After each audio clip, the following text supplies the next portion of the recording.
സുഖം എഴുതിയാൽ അതൊരു പാഴാക്കായി പോകും. അതുകൊണ്ട് അങ്ങനെ പറയുന്നില്ല. കഴിഞ്ഞ തവണ നിനക്ക് വേണ്ടി സിസ്റ്റർ എഴുതി അയച്ച കത്ത് കിട്ടി. വളരെ സന്തോഷം. അച്ഛൻ എപ്പോഴും ആകെയുള്ളത് നീയാണത്തെ. ജയിലിൽ ഈ ഇരുണ്ടറയിൽ ജീവിതം തള്ളി നീക്കുമ്പോൾ മനസ്സിലിപ്പോൾ വിളക്കായി തീരുന്നത് നീ നിന്റെ കത്തുകളുമാണ്. മാസത്തിൽ ഓരോന്നിലും വരുന്ന നിന്റെ കത്തുകളാണ് എന്നെ ഇപ്പോഴും ജീവിക്കാൻ പ്രേരിപ്പിക്കുന്നത്. നഷ്ടപ്പെടുന്ന വേദനകൾക്കുള്ളിൽ ഞാനിപ്പോൾ പ്രതീക്ഷയുടെ പിൻവലിച്ചതാണ്. എൻ്റെ മോളെ എനിക്കുടനെ കാണാനാകുമല്ലോ എന്ന ചിന്ത എന്നെ വല്ലാതെ ആഹ്ലാദപരമാണ്. അടുത്ത തിങ്കളാഴ്ച ഞാൻ ഇവിടെ നിന്ന് മോചിതനാകും. രാവിലെ എല്ലാം കഴിഞ്ഞ് ഇവിടെ നിന്നിറങ്ങുമ്പോൾ ഉച്ചയാണ്.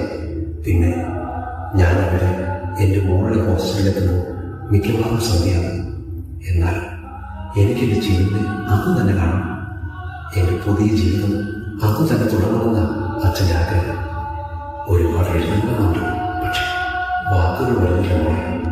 കൂടുതൽ വിശേഷം അച്ഛൻ അവിടെ വന്നിട്ട് സ്നേഹപൂർവ്വം ചിന്നുൻ്റെ അച്ഛൻ.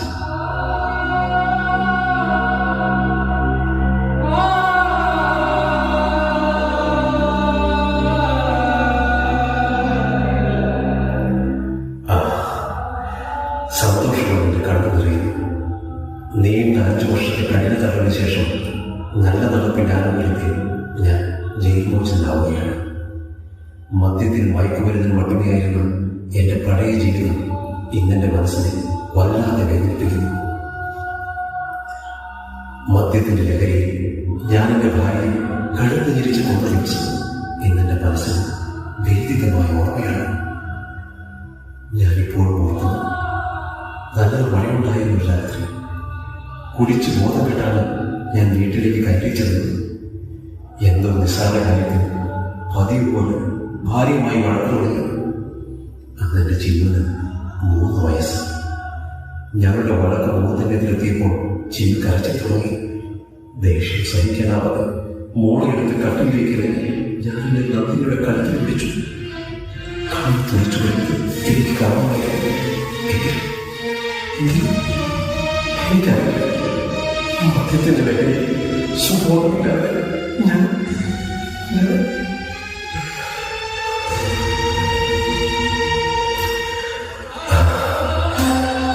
ചെയ്യുമ്പോൾ ഒരനാഥാലയത്തിന് മാതാപിതാക്കളുടെ സ്നേഹം കിട്ടാതെ എൻ്റെ പൊന്നു. ആദ്യമൊക്കെ അവൾക്കെന്നോട് ഭയമായിരുന്നു. ഇപ്പോൾ അനാഥാലയത്തിലെ സിസ്റ്റേഴ്സിന്റെ സ്നേഹപരിചയങ്ങൾക്കിടയിൽ അവളെയും സ്നേഹിക്കാൻ തുടങ്ങിയിരിക്കുന്നു. അമ്മയുടെ മരണം അവൾക്ക് കാരണമായിരുന്നില്ലെങ്കിൽ അവൾക്കോ എന്നെ സ്നേഹിച്ച് തോൽപ്പിച്ചുകൊണ്ടിരിക്കുകയാണ്. സിസ്റ്റേഴ്സിനൊപ്പം ഇടയ്ക്ക് അവളുടെ വരും. പോകാൻ നേരം കവളിൽ മൊത്തം തന്നെ അവൾ പോകും. തുടർന്ന് മകൾ കുറിച്ചുള്ള പുതിയൊരു ജീവിതം, പഴയതിൽ നിന്ന് മാറ്റി പുതിയ മനുഷ്യനിലേക്ക് തുടക്കം.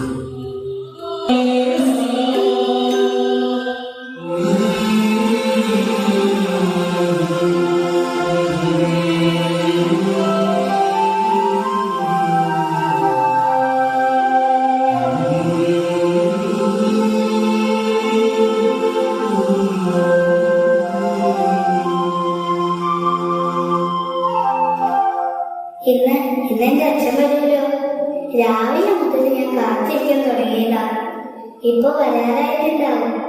സന്ധ്യ ഓർമ്മയ്ക്ക് വരുമെന്ന അച്ഛനെ എഴുതിയിരുന്നത്. അച്ഛനെനിക്കിപ്പോ ഒരു പേടിയില്ല.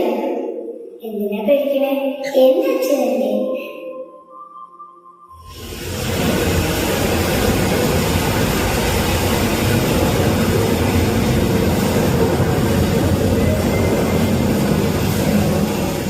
മഴ പെയ്യുമ്പോ എനിക്ക് പേടിയാ. ഇതുപോലൊരു മഴയത്താ അമ്മ മരിച്ചത്.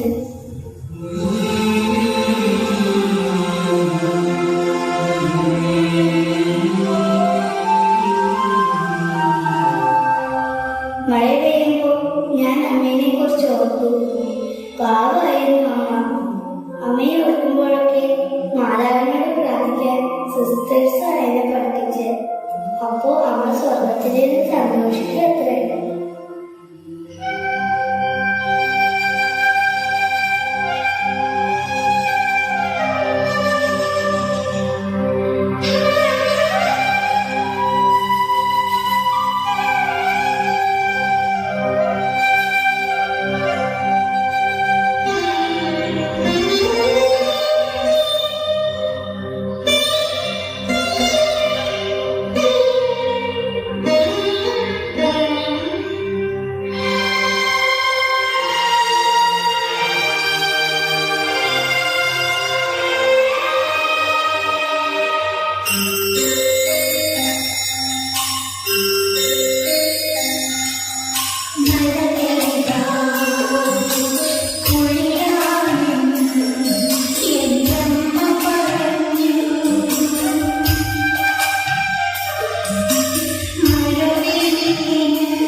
വ്യാകുലമാതാവേ,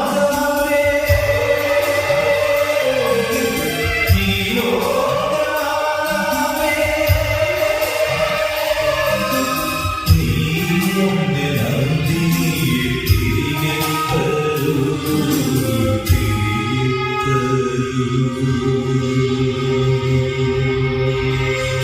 മോളെ, എന്റെ പൊന്നുമോളെ, അച്ഛനിത് കുടിക്കോ? കുടിച്ച് ചിന്നോനെ തല്ലോ?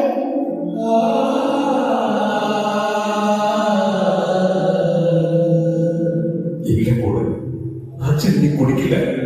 അച്ഛന്റെ ജീവിതം ഇനി എന്റെ പൊന്നുമോൾക്ക് വേണ്ടിയാണ്. എന്റെ പൊന്നുമോൾക്ക് വേണ്ടി.